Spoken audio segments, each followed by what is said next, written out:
Setting up the live stream. Okay, we're done. Redirecting.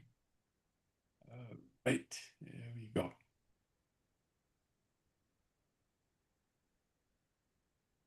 All right, so now I'm going to start with our own recording.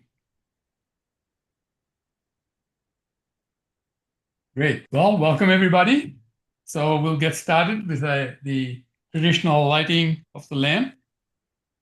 Om Kravyadam Agnin Pranomiduram Yamarajam Gachatu Ripravaha. And the customary prayer that we offer before we get started. Om Jnana Tinirandasya Jnananjana Shalakaya Chakshurun Militam Yena Tasmai Shri Gurave Namaha.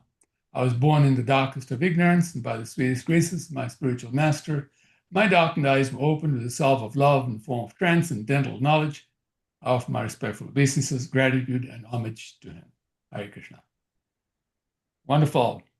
So, welcome to today's Japa and Kirtan session. As I always say at the beginning, please watch the first 3 sessions so that it explains what we're doing and what this session is about. Will be the 7th offense, the 8th offense against the holy name. When we're chanting the holy name, how to avoid offenses. Today is going to be about the 8th offense. And as is customary, I start with the 3 documents that we always show. Welcome, Nancy. Let me show you the very first document. First document about the holy names that we chant. And here comes the first document that you can now see on the screen. So in the first document, there are 3 mantras there. The first mantra says Gaura Nityananda. The second mantra says Sri Krishna Chaitanya, Prabhu Nityananda, Sri Advaita Gadadhara, Shivas, Adi Gaur Bhakta Vrinda. And the third mantra, called the Hare Krishna Maha Mantra, says Hare Krishna, Krishna Krishna, Hare Hare, Hare Rama, Rama Rama, Hare Hare. So we chant on beads. This is a bead bag in which I have my beads. And there are 108 beads in a set. And so on the first bead, we always chant the middle mantra, which is Sri Krishna Chaitanya Prabhu Nityananda, Sri Advaita Gadadhar, Shivasadi Gaur Bhakta Vrinda. There's a very specific purpose why we do that. It helps purify our hearts, helps purify our minds, so that we can engage with the Lord. This is you might say, a direct line to the Lord when you're chanting His holy names. Just as like in the United States of America, there is what they call a red line to the President of the United States of America. Some people have that red line, so you pick up the phone and speak directly to the President. Well, all of us have a direct line to Krishna because He is our original Father, and therefore we are able to reach Him anytime we want to. And so this is the prayer that we offer to actually reach Him. Let me do one more thing here. So that's the first one. And then the first set of mantras we chant is with the first mantra called Gaura Nityananda. What that does is that it really sets us up in a way that's amazingly focused when we are dealing with the mantra that we're going to be chanting after this first set of mantras that we chant with Gaura Nityananda.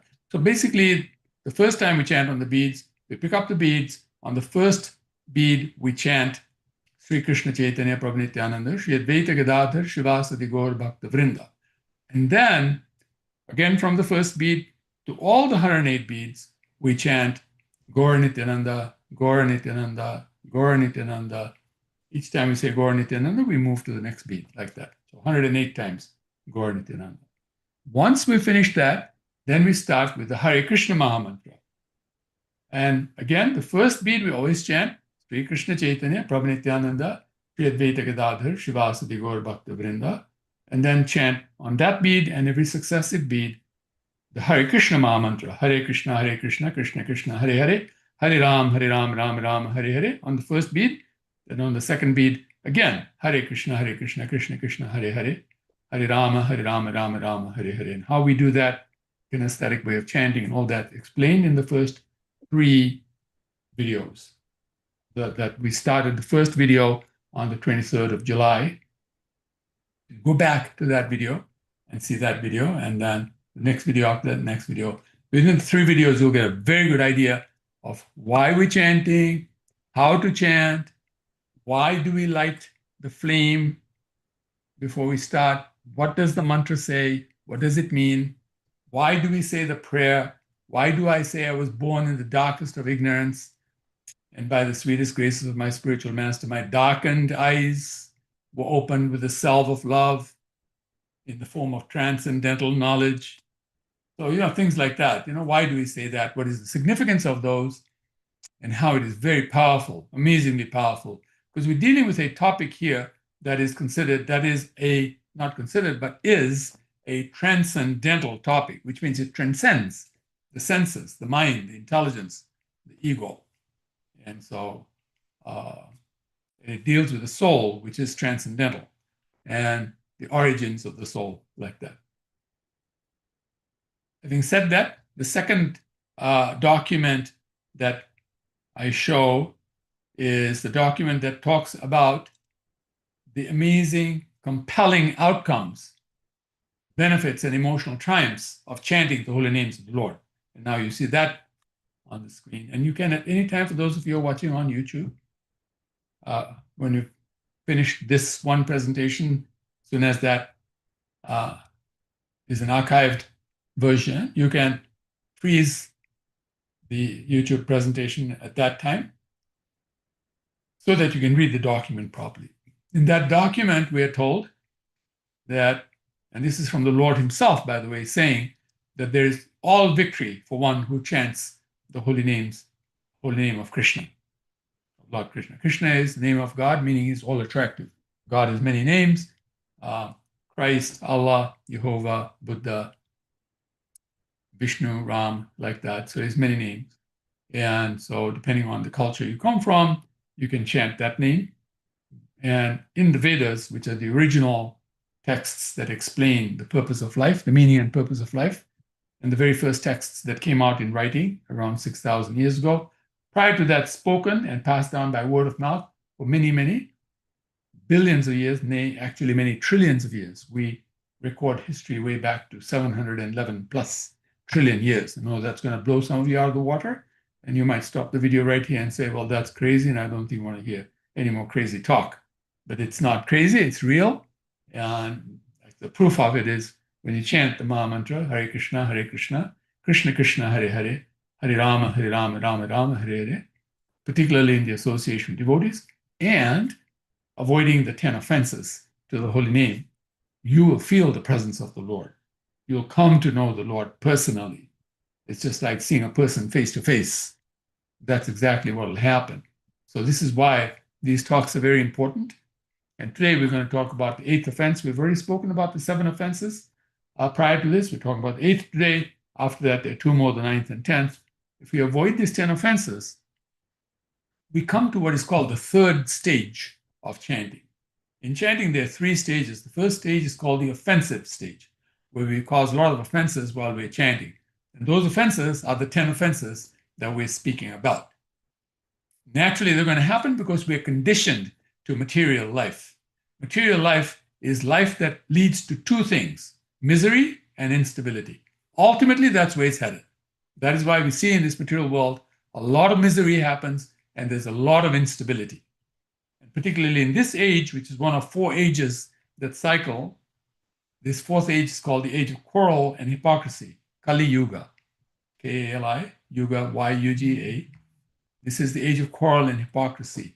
In this age, misery and instability is more rampant, and we can see that clearly around us, that is happening. So how do we pull out of that paradigm and then be in the correct paradigm, which is the paradigm of spiritual life and transcendental life meaning that we now have come to meet the Lord and we have a relationship with the Lord that is very, very intimate, like that, very close relationship. So in that relationship, three things happen. One is continuous enlivenment, amazing enlivenment, always very enlivened. And the second thing that happens is, in fact, we call it complete enlivenment. And then the second thing that happens is knowledge and awareness, complete knowledge and happiness. And the third thing that happens is happiness and bliss, complete happiness and bliss. This really brings us to the meaning of life. Now we are experiencing the meaning of life when we are completely enlivened with complete knowledge and happiness and completely happy and blissful. That's what happens when we come to the transcendental phase. So the first phase is the material phase, which is mixed with a lot of pain. And so because it's mixed with a lot of pain and a lot of offenses as a result also, we call that the first phase, which is the offensive phase. Then we start clearing away the offenses. Not all the offenses go away, but some of them start going away, some of them go away partially, some of them go away fully. That's called the clearing phase. An example might be given about how sometimes the day is very dark because it's all very cloudy. There's not a spot of clearing in the sky. It's all, dark clouds everywhere. So it looks very dark. The day feels very dark like that. And there's some countries that experience that a lot. And then the clouds start clearing away, and then you start seeing patches of the sky, and you see light coming through those patches, sunlight coming through those patches. And then the third phase is when there is no cloud in the sky and it's completely sunny. That middle phase where there are patches is called the clearing phase. Clouds are clearing away. The third phase, where you see the sun very brightly, is called the pure phase in chanting of the holy names. You come to the pure phase where you're chanting purely now without the 10 offenses. So that's what we're talking about today. And today, the 8th offense is to consider the chanting of Hare Krishna as one of the auspicious ritualistic activities which are often in the Vedas as fruitive activities or karma kanda. Fruitive activities means karma kanda. Karma kanda means that we're hoping that the good works that we'll do will create happiness for us. Now, it will happen. That is true. But the point is that's not the highest phase. The highest phase is when we do things purely for the love of God. Just like, say, for example, a good example is a child is born to the mother, and the mother very much loves the child. The mother is doing everything for the child's pleasure. The mother may herself be going through anxiety, stress, etc. Baby is feeding sometimes, not feeding at other times, sleeping at times, not sleeping at other times, crying at times, not crying at other times, things like that. Things that happen to the baby that mother expects to happen is not happening. That puts the mother into a stressful condition. And she has anxiety, she calls the doctor, why is the baby not breathing properly? Why is the baby turning blue? This, that, and the other. Things like that can happen. But the mother is not feeling the pain as much as one should, because the mother has so much love for the baby. The mother is only thinking about the baby and the baby's happiness. Because the mother is thinking of the baby and the baby's happiness,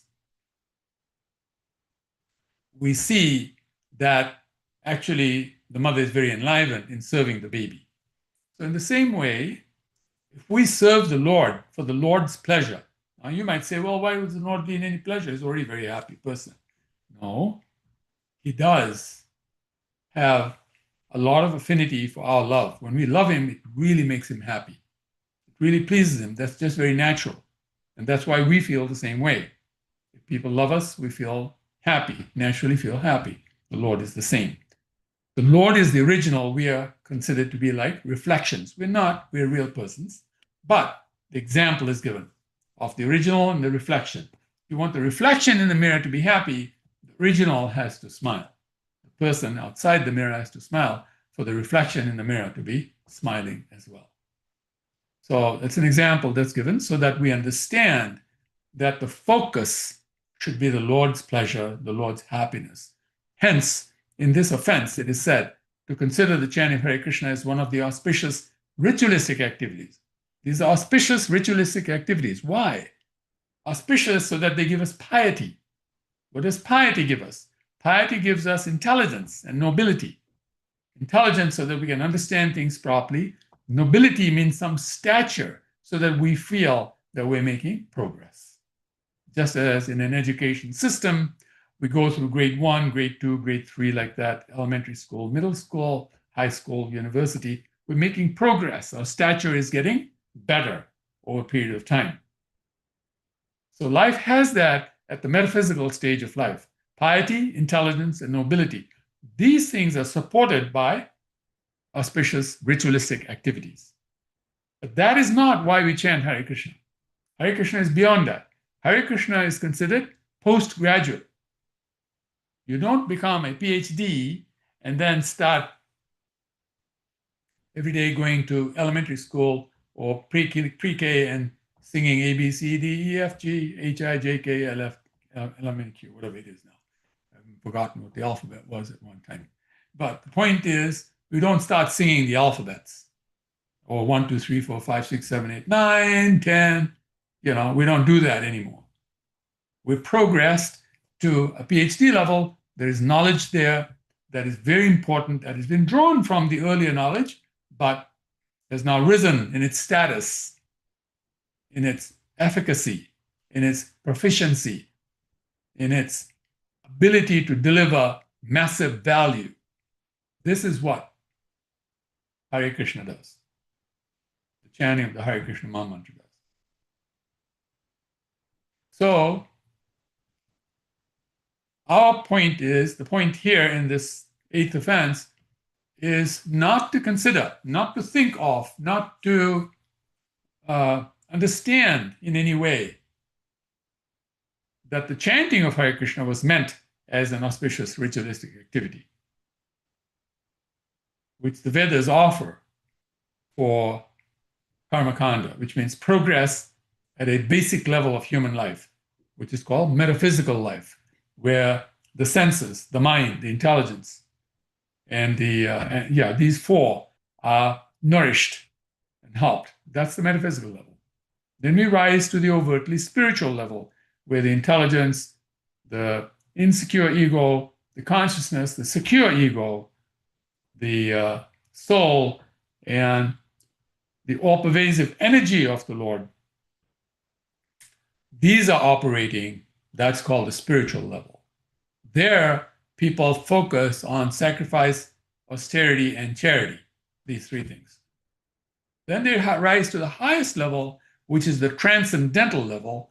And on that level, the nourishment is happening to the secure ego, the soul, the all-pervasive energy of the Lord seated in everyone's heart, in the spiritual heart, which is at the center of the chest, like that, above the solar plexus, where two souls are sitting, the little I, which is the person, and the big I, which is the Lord's soul, sitting there.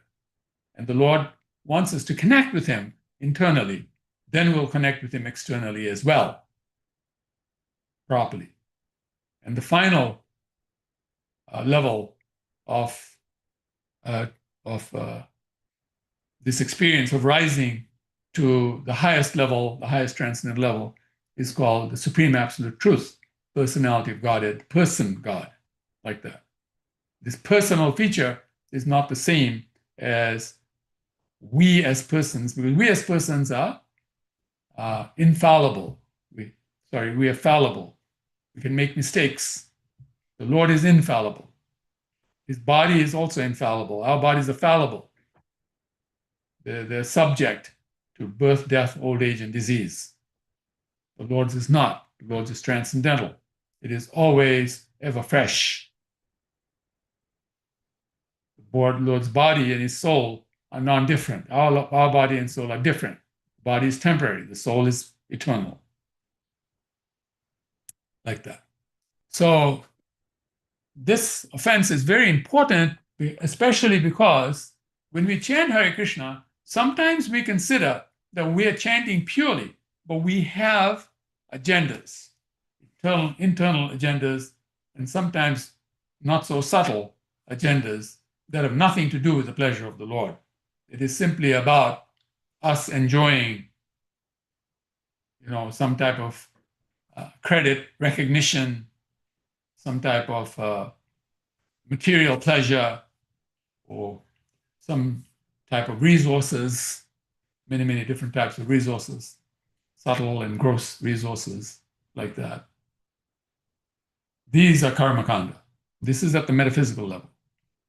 Anything that operates at the level of the sense objects, like this is a sense object, the senses, the 5 senses that we talk about, sense of touch, the sense of smell, the sense of hearing, sense of seeing, sense of tasting, like that. Higher than that is the mind, higher than the mind is the intelligence. In any of these 4 areas, those consciousness levels are at the metaphysical level. And metaphysical level is the most basic level of advancement of a human being. The middle level is the overtly spiritual level. Now the intelligence becomes purified. We understand our insecure ego, which means we misidentify our ego with the material world, and therefore it's called insecure, because the world is insecure, our ego also is insecure. And then higher than the insecure ego is the soul itself. And higher than the soul is the secure ego, which is who we are in the spiritual world eternally. And then higher than the secure ego are the 3 levels of consciousness that are the origins of the soul. Those 3 levels are God himself. First, the all-pervasive energy of the Lord, which many religions worship as God. Then God as the super soul seated in the heart, in Sanskrit called Paramatma, Pramatma, Paramatma. And then finally, the Lord, the origin of all, the cause of all causes, supreme absolute truth, personality of Godhead, supreme personality of Godhead, Lord Krishna, like that. And so that's coming to the higher stages, which is called the transcendental phase. So the chanting is meant for the transcendental phase. It's supposed to lift us from the metaphysical phase through the overtly spiritual phase, which is the mixed chanting, the middle phase, like I said, and then come to the transcendental phase, which is pure chanting. Their spirituality becomes pure. It's no longer overt. It's also internal and completely integrated internally and externally, and connected to the Lord. That's the most important part, directly touching the transcendental atmosphere, which has nothing to do with the material world. By the way, the material world is separated from the transcendental atmosphere, like that. So this 8th offense is a very important offense, particularly for this reason, that subtly we should not have other desires either. Forget gross desires. It's very obvious that we have an agenda that is not the Lord's agenda. It's my personal agenda, even though it's a good agenda. But it's my personal agenda. It has nothing to do with the Lord. It should be connected to the Lord, because the Lord is like the root of a very large tree of creation. And if you water the root, the whole tree gets nourishment. If you just water some leaves, those leaves get a little bit of nourishment, and that not too properly. It's just like if we want to eat, we don't take the food and stuff it into the ear so the ear is fed, and then stuff it in the nose so the nose is fed, and stuff it in the eyes so the eyes is fed, and then stuff it into each hair follicle so each hair follicle is fed. That is not the way we feed ourselves. How do we feed ourselves? We feed ourselves by putting the food in the mouth. The mouth sends it down to the stomach. The stomach turns it into the energies that are necessary and puts them to every part of the body through the blood system, etc. That's the process. Similarly, the process is you chant the Hare Krishna Maha Mantra, you serve the Lord directly, and every person in creation, everyone in creation will be nourished, including you. And because you helped in the nourishment of others, you'll be nourished many times over.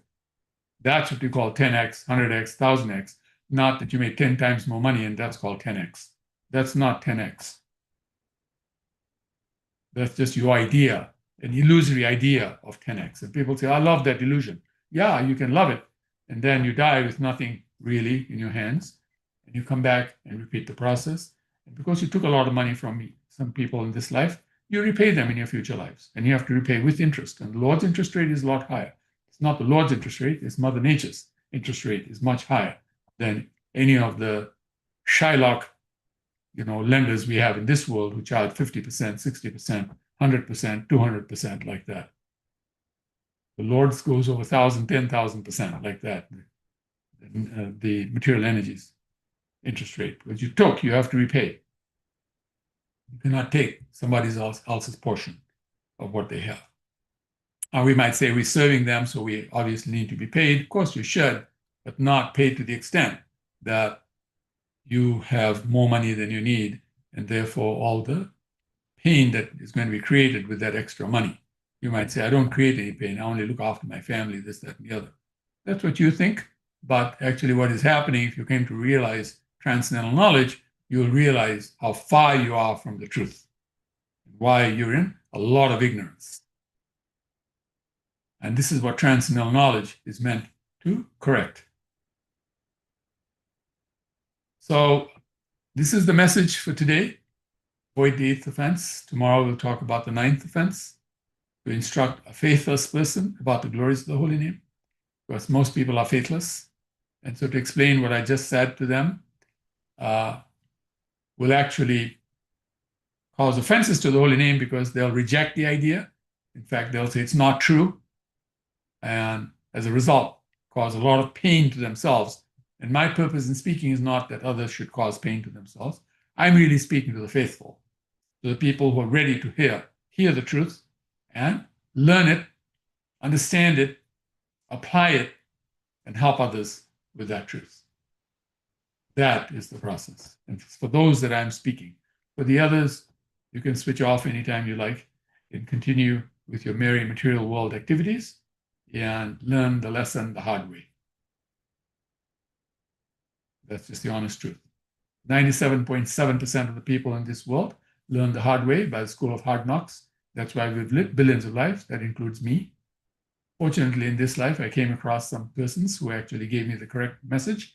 That's why we say, I was born in the darkest of ignorance, and by the sweetest graces of the spiritual master, my darkened eyes were opened with a salve of love in the form of transcendental knowledge.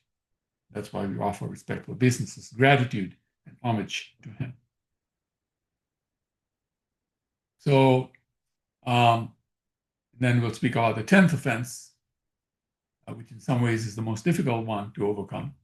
But the first offense is also the most powerful one, and that is to blaspheme those devotees who spread this message, spread the message of the holy name. We should never in any way think badly of them, in any way discourage them, in any way stop them, in any way cause any impediment.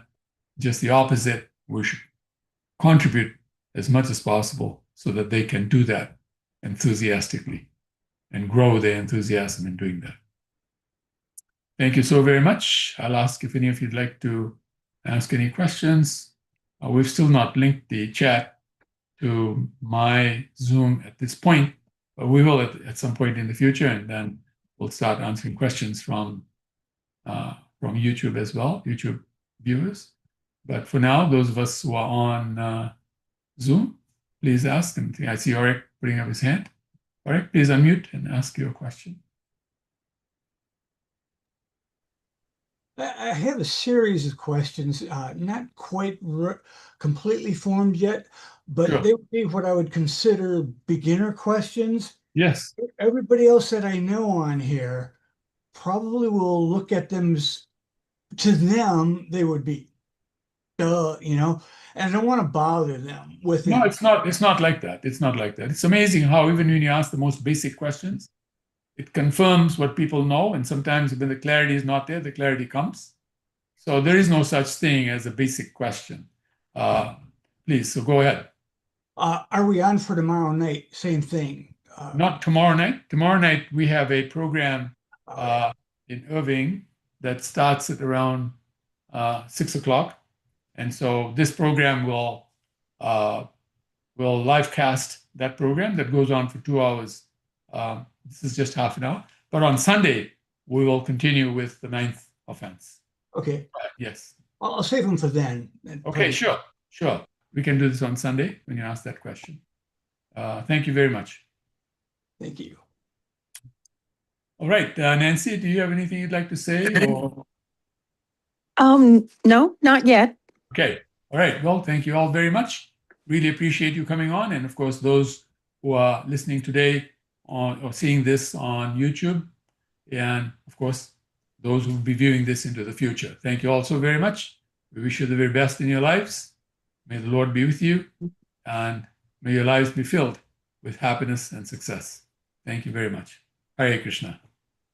Hare Krishna.